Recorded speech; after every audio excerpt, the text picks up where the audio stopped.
Hello and welcome to Media Monitor on the SABC News Channel, independent and impartial. Now this is where we take a look inside the world of media, analysing the trends, the issues and the reporting of some of the week's top stories. Thank you very much for joining us. I'm Peter Ndoro and this is what's coming up on the show today.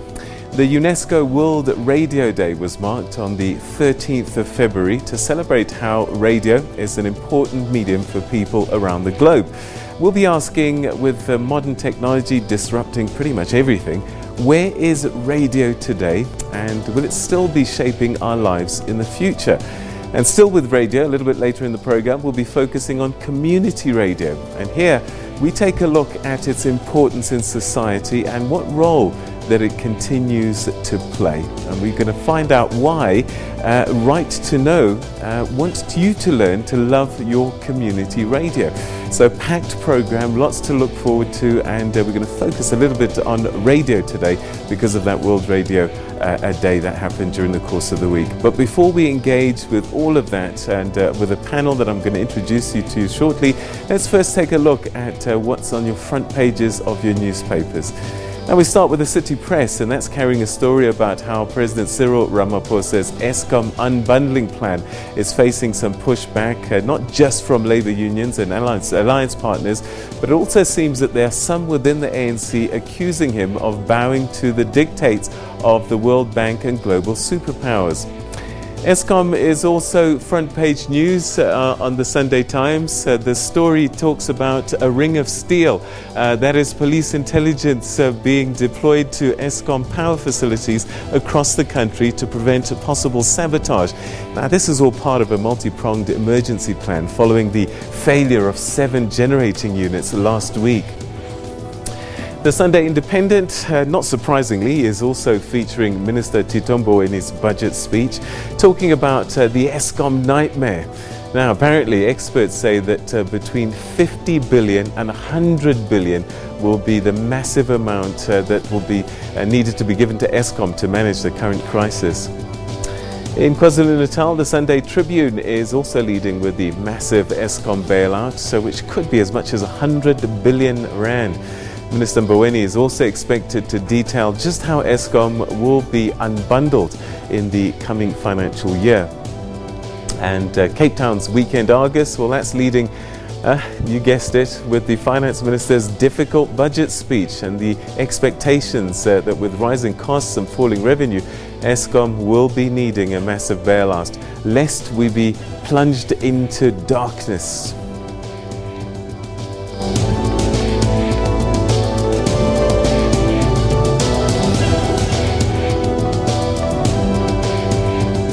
Alright, okay, so all of that is still to come. We'll look at those headlines. But joining me on the program to unpack some of these issues, I'm now joined in studio by James Sietelo, who's a journalist with the community radio station Ratlo FM in the Northwest. Thanks very much for joining us. Thank you so much for inviting me. How is Bokoni Bubirim? Bokoni Bubirim is treating me very well. Yeah. Fantastic. Back home. Great. Last time we spoke, you were on in Westbury at I was in Westbury FM. Yes, I was. So I moved to the Northwest. A bit calmer now. Oh, maybe. Much better. Depends much what day. It does actually depend, as you know.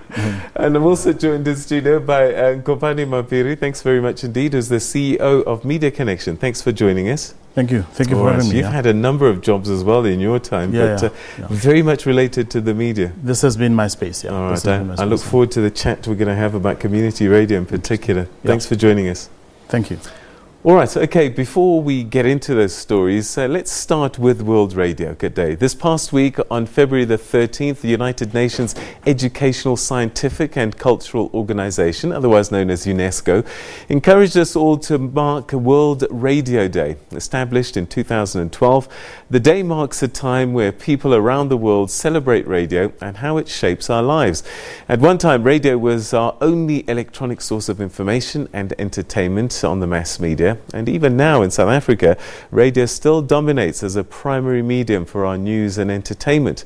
Well, on World Radio Day, my colleague Palesa Chubisi visited two of SABC's biggest radio stations just to get a sense of the power of radio. We're marking the 8th anniversary of World Radio Day, a very important medium to the many people saying that it's very convenient. You jump into a car every morning, the first thing that you do is to switch on your radio. But it's very important to talk to the voices really behind the microphones all the time. People who give us the news, the programs, the sports news, like my next guest here at Lesedi FM. Lesedi FM le hasaka Sesotho. So tell us a little bit about your audience.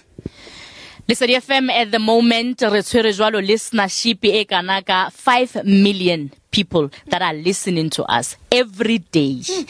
We always get readings from ICASA that gives us that you guys are doing a great job. Jwalo ka Basotho, we always getting readings that are very qualifying for South Africa, actually. Not even just South Africa, because Botswana, Lesotho, Swaziland, Zimbabwe, they are also our listeners. We are at Motsweding FM. So I'm joined by the afternoon drive host, LTK. Good afternoon. Thank you so much for joining us on television. The importance of community radio stations. Well, that's where I started as well, at a community radio station from my hometown of Fixburg while I was still in high school. And I always tell many people that is the proper foundation. It's a college. If you want to, graduate to your public broadcasters and private radio stations, that's where you should start. More the cream de la cream, more the epitome of broadcasting. O safeta go tshwantseng o tlhotlhiwe sentle. Community radio stations di tshameka role eo e leng gore e botlhokwa thata mo go tlhotlheng talente, mo go e baakanyetseng di platform tse di tona tse di tshwanang le Motsweding FM. Bona gompieno o mo televisioneng ba gaetsho ba go bona tsatsi le letsatsi mme tseo tsotlhe di simolotse ko moding wa community radio. All right, we'll be talking about community radio quite a little bit later on, and how a lot of mainstream radio people started in community radio. I started on a small hospital station called Steam Radio in Zimbabwe, so I understand about community radio quite a bit. But anyway, to tell us a little bit more about the significance of World Radio Day, I'm now joined via Skype by Professor Frans Kruger, the head of WITS journalism. Prof, thanks very much for joining us and welcome to the program. Great to be here, Peter. Thanks for having me. Right, so World Radio Day, why is it so important? Well, as you said earlier, radio continues to be an incredibly important medium for people around the world, and certainly that's true for Africa, and certainly it's true for South Africa. And it is often a slightly invisible medium. People don't think of it as much. Television has a higher profile. People think of journalism in print very much. And yet radio is a constant companion. It's always there. It reaches, as you said earlier, millions of people. And it continues to hold its own, even against all sorts of new technologies that have emerged. All right, so the first radio signal was sent and received by Guillermo Marconi in 1895. We've come a long way since then. Just how much of an influence has radio had in our lives over that time? Well, I mean, it has had an influence in so many different ways. Of course, that first signal that was sent, as you say, over 100 years ago, was simply a burst. I mean, it was a very, very simple message. And over the years, the technology has evolved. It became possible to broadcast speech and language. And really, the big thing that it did in those early days is that it created communities. It created the possibility for people to be in different places at the same time, listening to a common output and feel in that way connected. And that was not possible before. It created imagined communities across different geographic zones. And that was quite revolutionary. I mean, when FM came, and it made it possible for people to carry their radio around with them, it also made, particularly in America and other countries, it made it possible for young people to begin to develop their own music tastes, because, of course, they could now listen to whatever they wanted independently of their parents. And that ushered in a whole revolution of music. In our own country, I mean, radio played an important part in cementing the kind of ideology of apartheid through creating divisions between people. Since '94, I mean, the airwaves, of course, have opened up both for commercial and community radio stations, which you're going to be talking about later on. and in that way has really continued to play an important role in the lives that we lead. It's a companion, and it's the strength of radio continues to be that it fits into our lives in a way that no other medium can. You can be listening while you're driving, as you said earlier, while cooking, while you're doing other things. And so it fills a niche that no other medium is able to fill. And I think, Harry. All right, so for a long time you were head of Wits Radio, and I just wonder, in terms of journalism, the role that radio journalism has played. I think a lot of people think of journalism, they think of print immediately, and in recent years television, but radio has always been an important part. Does it continue to enjoy that? Well, it certainly continues to enjoy that kind of reach. The audiences are just enormous in South Africa. I do think that there is a weakness sometimes on many of the stations in terms of the depth of journalism that is offered. I think that in many cases on commercial stations and such like, the radio journalism that we get is not as strong, as well researched as it might be. It relies very heavily on material that comes from other parts of the media space. But having said that, I mean, radio's great strength is its interactivity. You can, call-in programs offer an opportunity for people to discuss in a way that no other medium does. And so, it has its space, and clearly there are challenges in terms of new media. I mean, you raised that earlier as well. But actually, ironically, radio fits better with new media than most other media do. Newspapers have been hard hit by the advent of the internet. The business model is in severe trouble. People are going to get their information online more than anything. Radio has been far less affected. There's been some effect, but not nearly as significant as on print.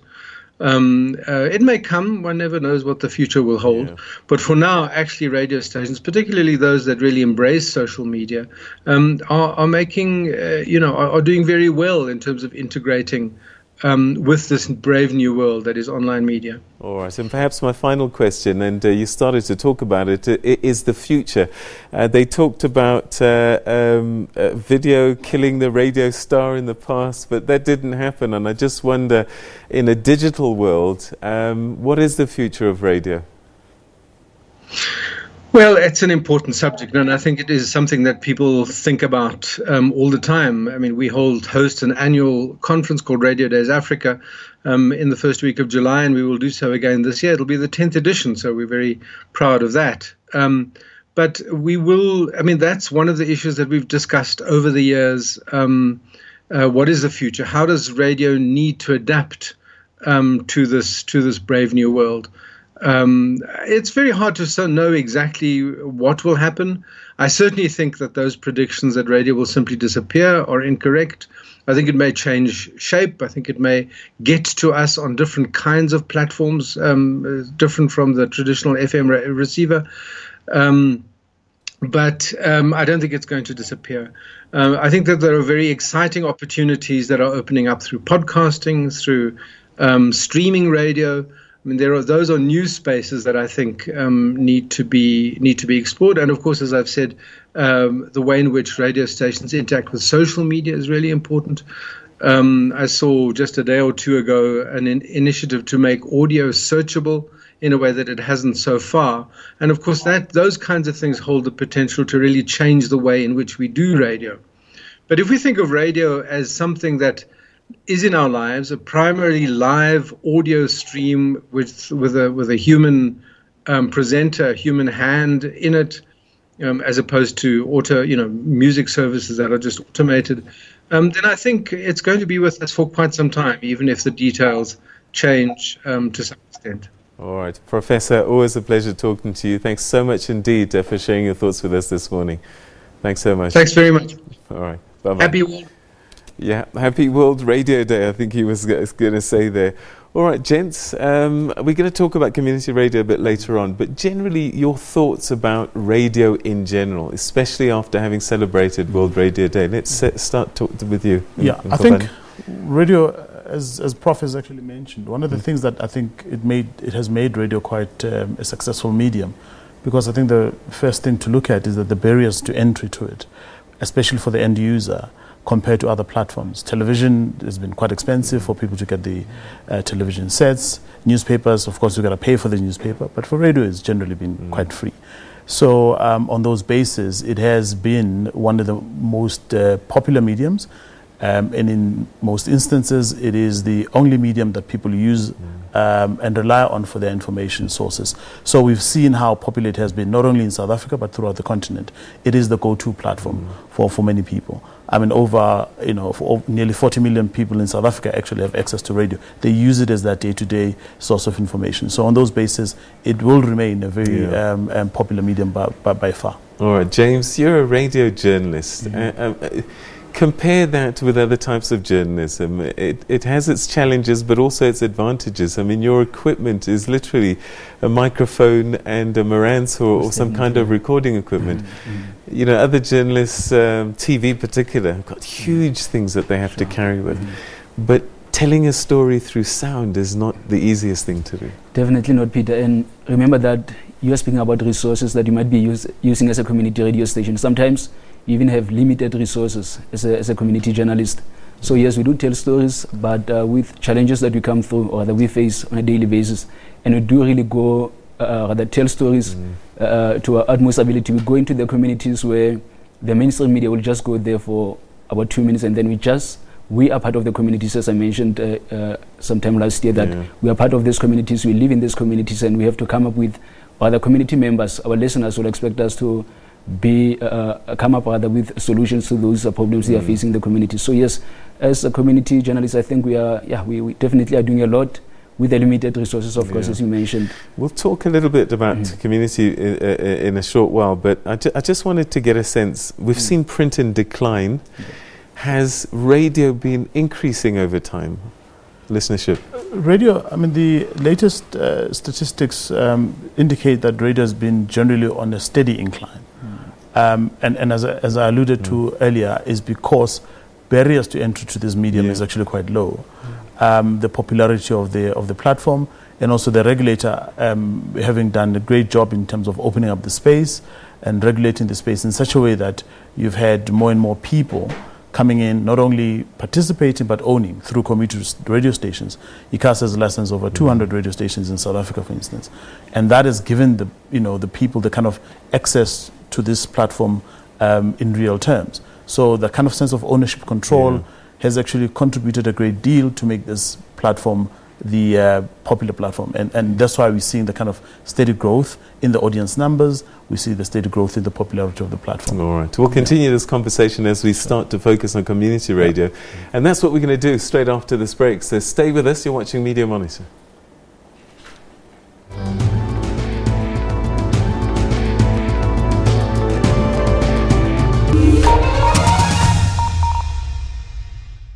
We are at the forefront of Africa's tech discussion.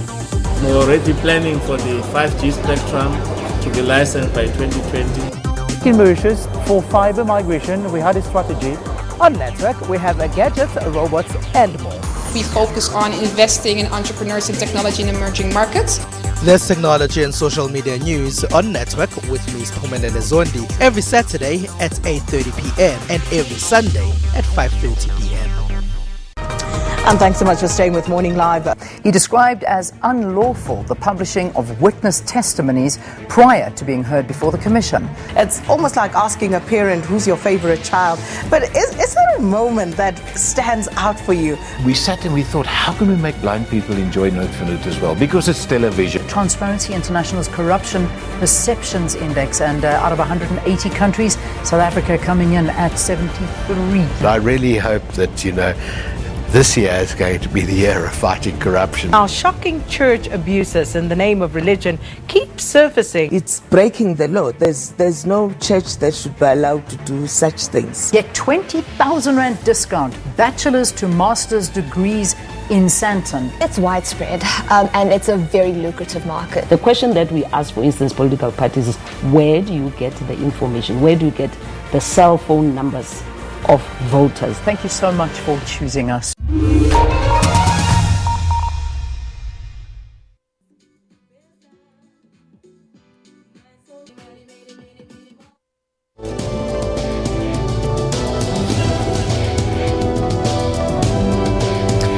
Welcome back. We continue now with our special look on radio and the week that celebrated World Radio Day. We now focus on community radio, which in South Africa has grown in size and importance over the years. At the advent of democracy in 1994, there were no community radio stations, and now there are well over 250. Advocates for freedom of speech and access to information, Right to Know, launched a Love Your Community Radio campaign on World Radio Day. To tell us why, I'm now joined by the organization's communications and rights focus organizer, Lazola Kati. Thanks so much for joining us. Welcome to you. Thank you very much for having me. All right, so you had an interesting week this past week. Tell us about why you felt you needed to launch this campaign, Love Your Community Radio. Well, as the Right to Know, we are advocates for community struggles. And so we recognize radio as a tool for participatory democracy. And so we basically are vying and advocating for an annual grant call, which is why it's called Love Your Community, the radio station. So it's basically to train communities on how to get involved on their radio stations and how to make community radio stations more community-centered. Because currently we have an issue where a lot of community radio stations are owned by political parties and by politicians. And in actual fact, community radio stations are supposed to be owned, run, and I mean content production, your sound and producing by communities. So it's a tool to also make community radio stations be owned by your communities. All right. So is that why you came up with the community training manual? Tell us about what's in there. We came up with the community training manual so as to train communities. So it's basically a manual to train your communities, educate communities, what is community media. We also have there what constitutes a community radio station. We also have there how to train your communities on how to govern the community radio stations. It's a very important tool in terms of understanding how community media should be run, how community radio stations should be understood. And at the end, we have information on the annual grant call. And it's a community radio station, and I suppose it needs the support of the community. Is there a way we can educate people to appreciate community radio and try it? I mean, currently this is what we're trying to do with the training manual. We're trying to spark up some passion on community radio. We're trying to basically remind us as a community of South Africa that community radio stations belong to us. So people can sign up with the petition. If they can go to www.r2k.org/love in all caps, you can sign the petition, and at the bottom of every pamphlet, my email address and the whole team's email address is there. We go to communities, we train communities on the training manual, we leave the pamphlets behind, and basically Right to Know supports communities on how they can realize this, because every community is different. And so we try to use the training manual but also other advocacy tools on how communities can get more involved in their community radio stations. All right, and sustainability is the big thing, isn't it? We've seen some that can't even pay their licenses to the authorities. Yes, that's very true. And I mean, as part of this department, I heard the comrade here speaking about how there isn't a lot of space for community radio stations, and this annual grant call is also calling for finances to be pumped into community radio stations so they can be able to purchase spectrum and they can be able to go on air and they can be able to participate. And so, yes, sustainability is a big question when it comes to community radios, because radio has been around for a very long time, but we saw last year a couple of radio stations being shut down, and I mean that in itself sparked us to keep pushing and keep trying to get this this campaign out. All right, let me bring in our guest editors today, and Kopane, I'm going to start with you actually, because I've read some of the things that you've written and some of the things that you said, and you said recently that it's a reflection, community radio is a reflection of the soul and character of that community. Yeah. Indeed, I mean, community radio, it plays a very important role in the communities that it actually operates in. It reflects the pulse of that kind of communities. So there's no other platform, no other medium has got the kind of nuances that you find in those communities. So I mean, you could send out a general message to all South Africans, but if you carry it through community stations have got the ability and the creativity to interpret it so that it actually resonates quite well with the communities that is actually intended for. So then the message carries much better, because the language usage that you actually find in those in the stations. So the issue about sustainability is also quite important. We play an important role in placing advertising in that space, but we continuously try to say to advertisers, this is the market that really matter, because of how they actually interact with that station. The sense of loyalty that they find in that station goes far beyond just a normal standard radio station. I really want us to interrogate that advertising thing, because I've got a feeling that a lot of these media buyers don't quite understand the media. Absolutely. And that's probably the challenge. But James, you work in community radio. What's it like being in the heart of the community that you are broadcasting to? Is the way that you do your work different as a result of being right there? Definitely, Peter. Remember earlier when I said you are part of this community, so community members, when they raise certain issues that will be challenging them, they expect you to obviously come up with solutions to those particular problems. So recently, just an example, about on Thursday, we went to a funeral service of a gentleman who was unfortunately murdered on the, or he went missing on the 17th of January, only to be found on the 10th of February this year, and his body was abandoned somewhere. As Ratlu FM, we went there, and the family was really struggling to make ends meet in order for the funeral service to take place. So we had to intervene as a community radio station as well. We had to speak to different structures in order for that particular funeral service to go on, and also for the municipality to get involved. So issues like that, we as a community radio station, so rather our listeners will expect us to come up with solutions. And earlier when you spoke about, you spoke about how community radio stations should be supported. And unfortunately, so we might be speaking about community members or the listeners, but also we need to talk about those who are in charge. Let's talk about our government first of all. I remember 2016 I spoke to the Premier of Gauteng. We were speaking about the very same issue, supporting community radio stations. But unfortunately, so it was just talk. I was still in Gauteng at the time, working for a community radio station in Gauteng. 2016, it is now 2019. Getting closer to yet another elections. So the authorities really need to step up. They definitely need to. We might be talking about community members needing to support us, but are we really supported by the Department of Communications? Are we really supported by those who are actually able to do that before we even get to the private sector? Yeah. Lazola, I know access to information is something that's really important to you, and community radio is an important platform. We've got elections coming up shortly.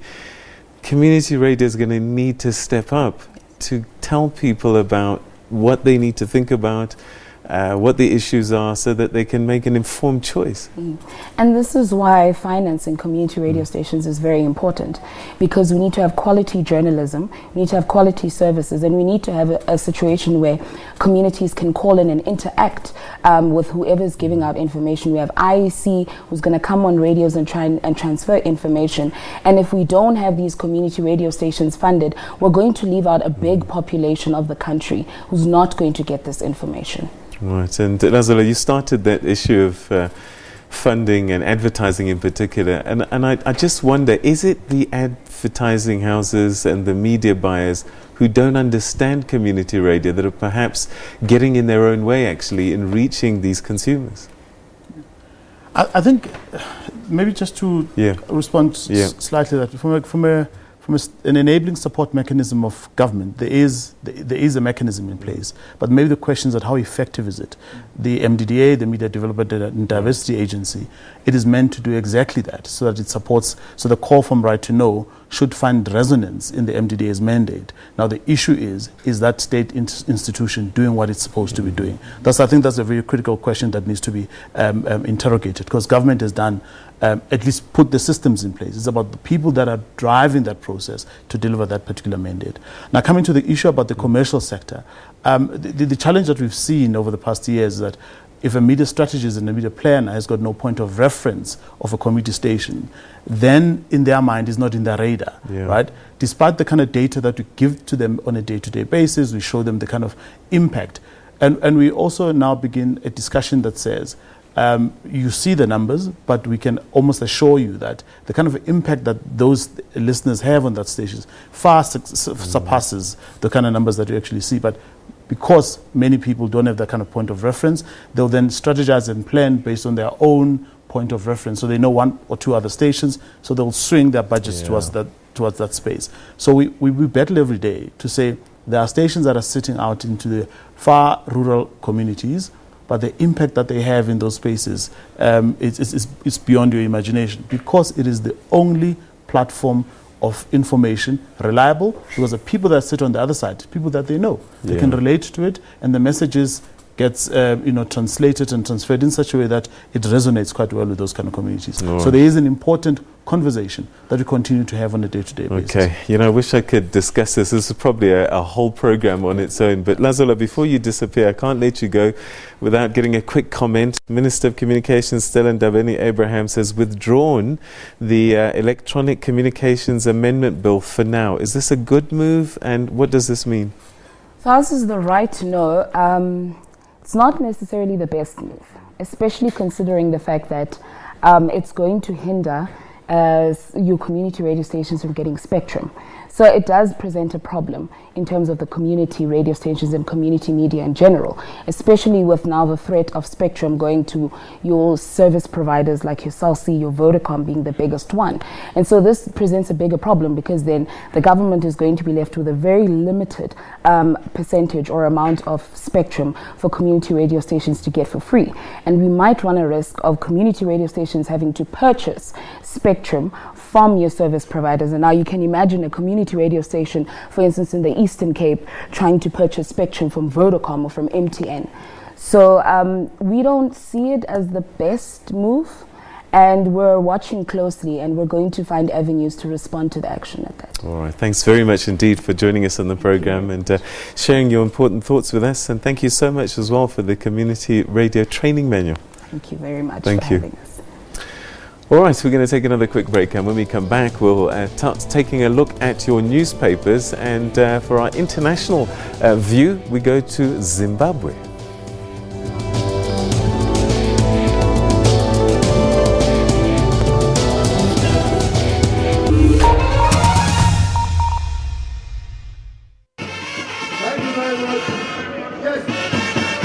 Nigeria, the most populous country in Africa and one of the largest economies on the continent, going to elections.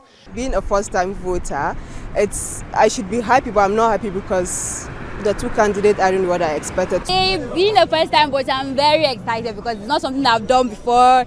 So I want to be able to choose my leader, and it's the first time I'm going to do it, so I'm excited. Nigeria decides. Watch SABC News for updates.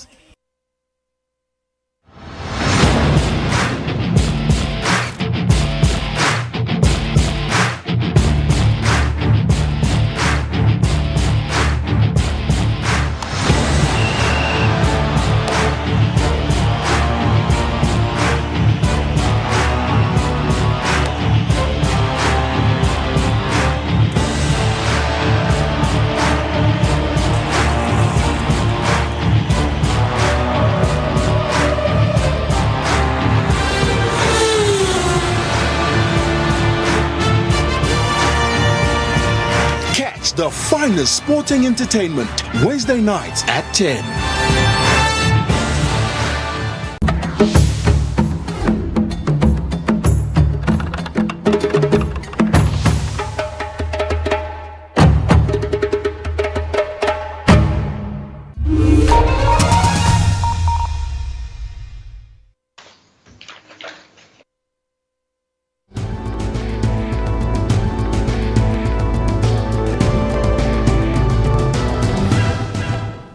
Welcome back. You're still watching Media Monitor, and it's time now for us to take a look at the newspapers.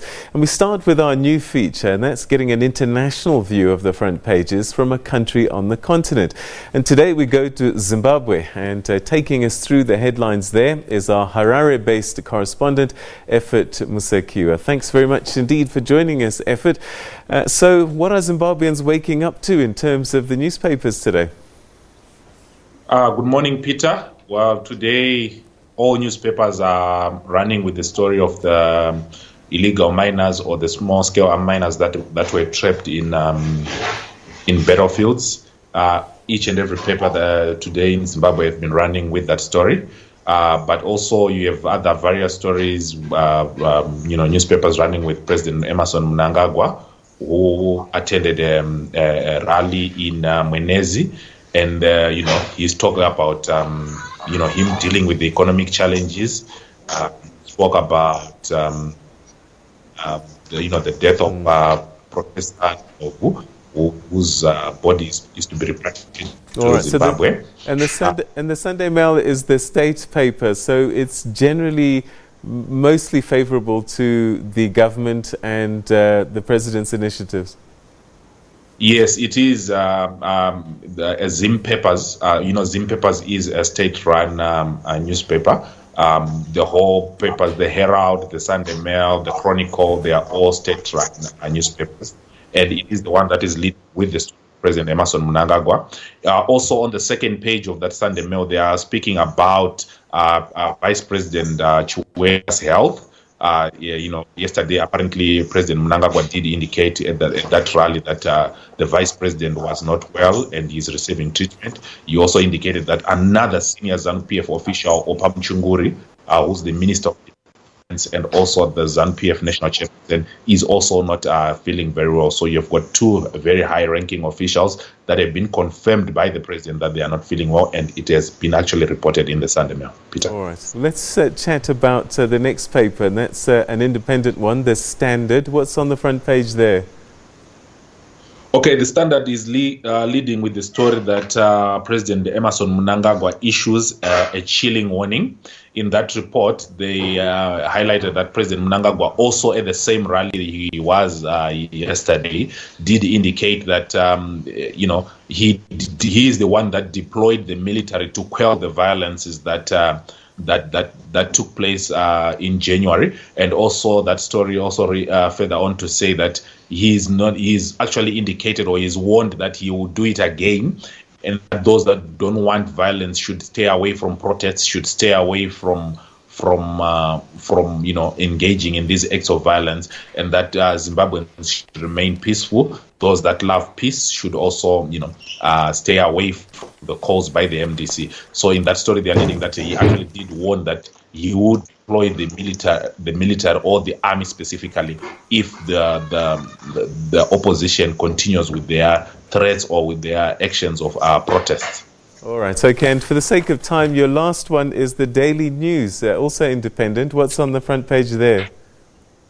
Okay, it's speaking about President Emmerson Mnangagwa also increasing or changing his security detail. The headline is that ED tightens his security, in that they are talking about the security around the president, leading back to the days of the Bulawayo bombing. And now that reports are that he has actually changed his security. I think this we've also seen when we attended State House a few days ago. We did see that his security detail has actually been changed. There are new faces, there are new people doing the security checks and everything. So it is true that his security has been changed. They are also leading with the story of the 8 trapped miners. And another one on the side, they are, talking about beer prices going up, and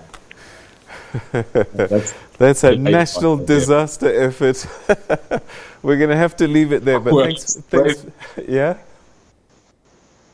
I think it's surprising at this time when people are talking about, serious issues and, this national disaster of the miners, and, they lead with the beer prices going up. Effort Musakio, thanks very much for joining us. That's a Harare-based correspondent for the SABC. All right, let's come back home now to South Africa, and my guest editors today taking us through the newspapers here in South Africa. And I'm going to start with you, James, because your new province, the Northwest, you've got a story in there about Supra seeking political solution comeback. It is actually my home province, Peter. I came to Gauteng, but I'm originally from the Northwest there.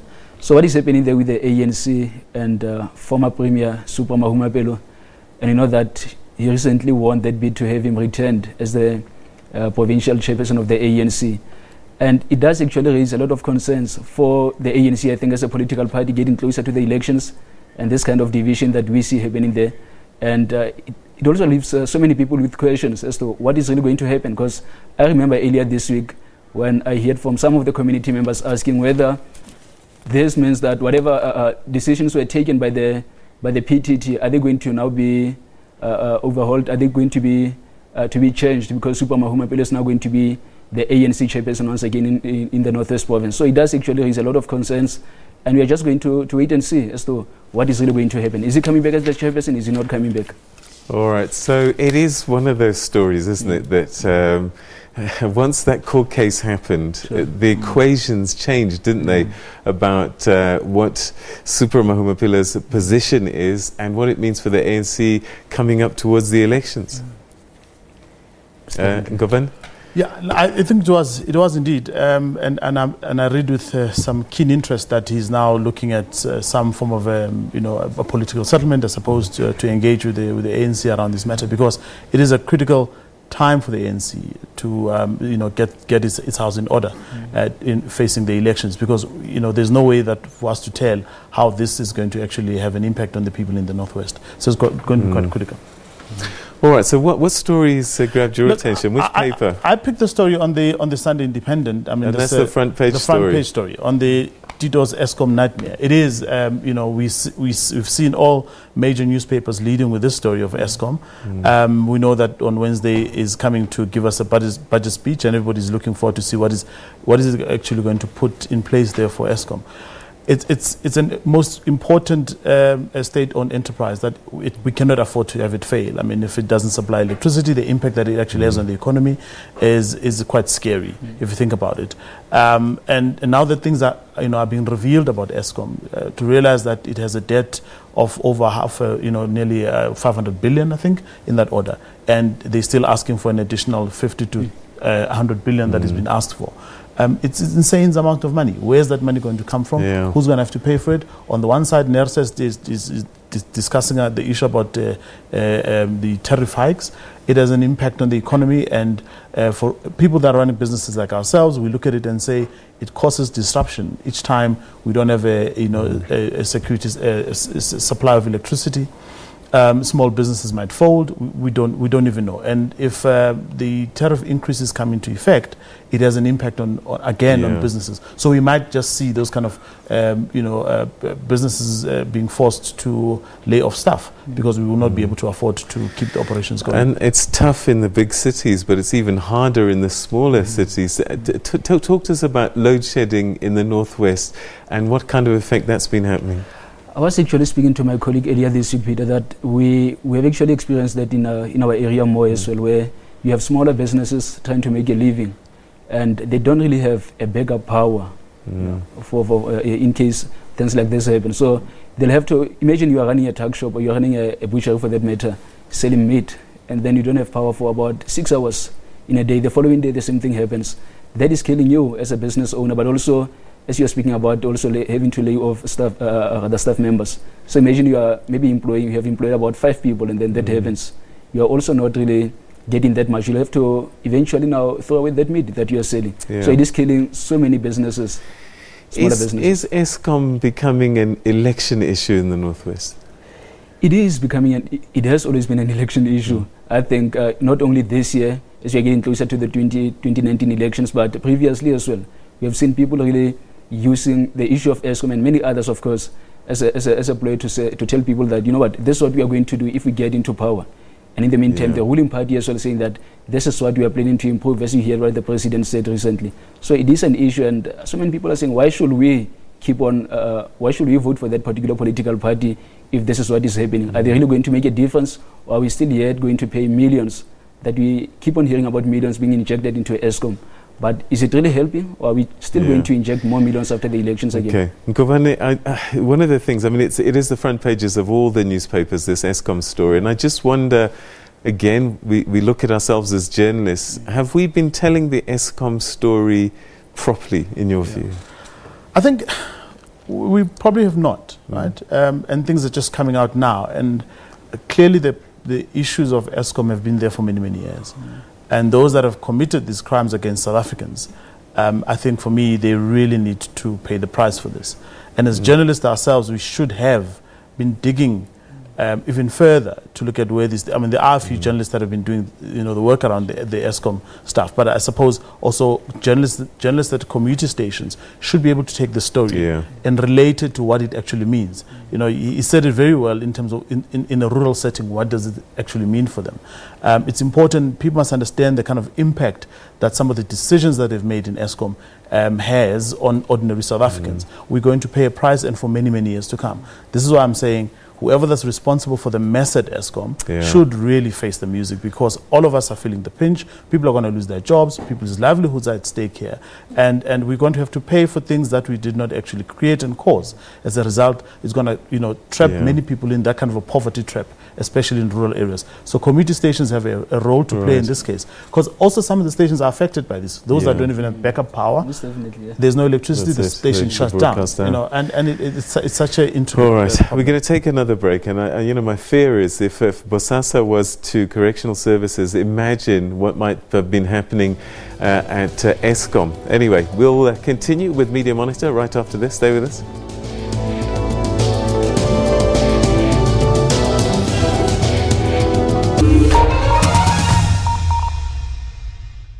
We are at the forefront of Africa's tech discussion. We're already planning for the 5G spectrum to be licensed by 2020. In Mauritius, for fiber migration, we had a strategy.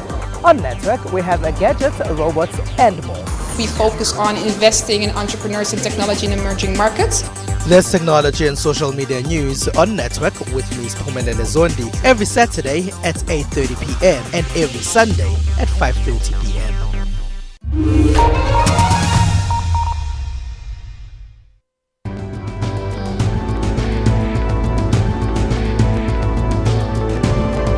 All right, we've been talking about radio, we've been talking about print, but digital's very, very important. So let's take a look back at the week that was on social media. This is what was trending for you.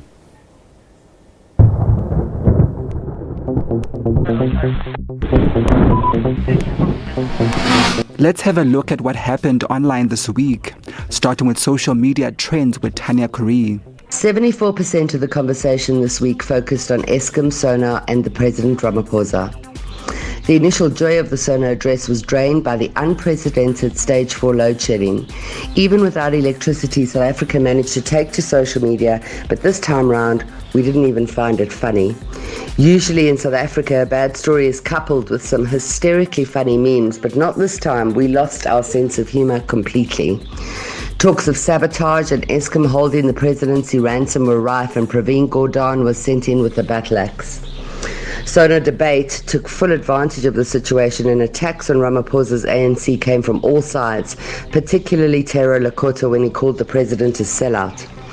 Just as we felt like we were reliving 2008, the Sonar reply took us right back to Tumamina when the president made it clear that there was no room for failure and that he personally was taking the crisis under his wing.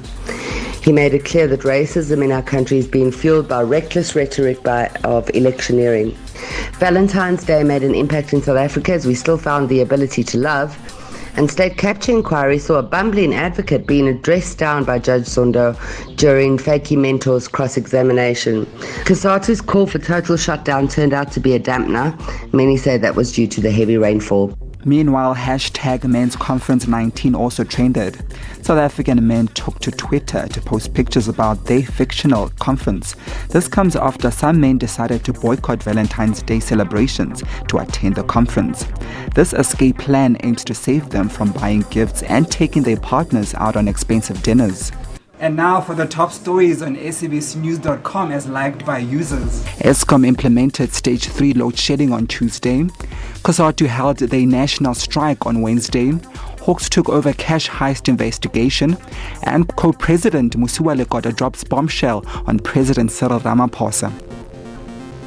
This week we attended the Department of Human Settlements Neighborhood 4.0 of the World Technology Showcase at the CSIR in Pretoria. The event featured exhibitions and pitching sessions. It is part of a process to develop and adopt the science, technology and innovation for sustainable human settlement roadmap that is due for completion in September. So this event is to take a look at what science, technology and innovation we can use for future neighbourhoods and houses to improve the lots of South Africans. The University of Pretoria displayed their project, which investigates the issue of homelessness by proposing an adaptable and flexible temporary cubicle design to address the lack of basic amenities in public urban areas. So, if I explain to a homeless person, I'd say that it's a public amenity, public toilets, public showers, public dressing space, which can be used by anyone. So this would include the homeless demographic. It's not owned by a homeless person. There are subcategories such as the bed, which do belong to the homeless people. However, the fixed structures are public amenities which they can use for their benefit. Enviro aims to address the sanitation problems facing schools with the waterless toilets.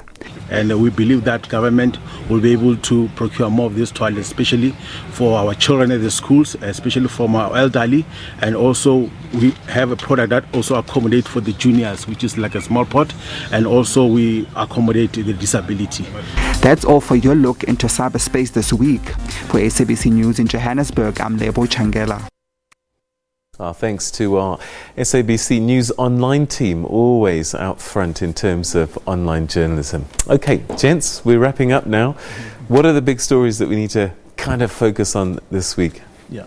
Gopan? For me, of course, the budget speech is going to be the big issue that you're going to look at, but I would not want to lose sight of what's actually happening in the Zondo Commission. To hear what are the other testimonies that are coming forward, because I think that's going to be very important for us to keep track on it. Listeners, because South Africans, we're quick to lose focus. Yeah. So we have to keep an eye on this and see what actually is going to happen this week. Yeah. And James, for you? I think that the ESCOM issue, the ESCOM story is still going to be an issue for us. We're still awaiting, I suppose, a final conclusion as to what is really going to happen in relation to ESCOM. Is it going to be what President Ramaphosa said, or what is really going to happen? We'll just wait and see. All right, gents, you've been great editors. So thanks very much indeed for joining us on Media Monitor. Thanks. Thank you. Thank you. Great. And for you at home as well, thanks so much for tuning into Media Monitor. We hope that you'll join us again at the same time, same place next week. From me and the team, have a great weekend. Take care. Bye-bye.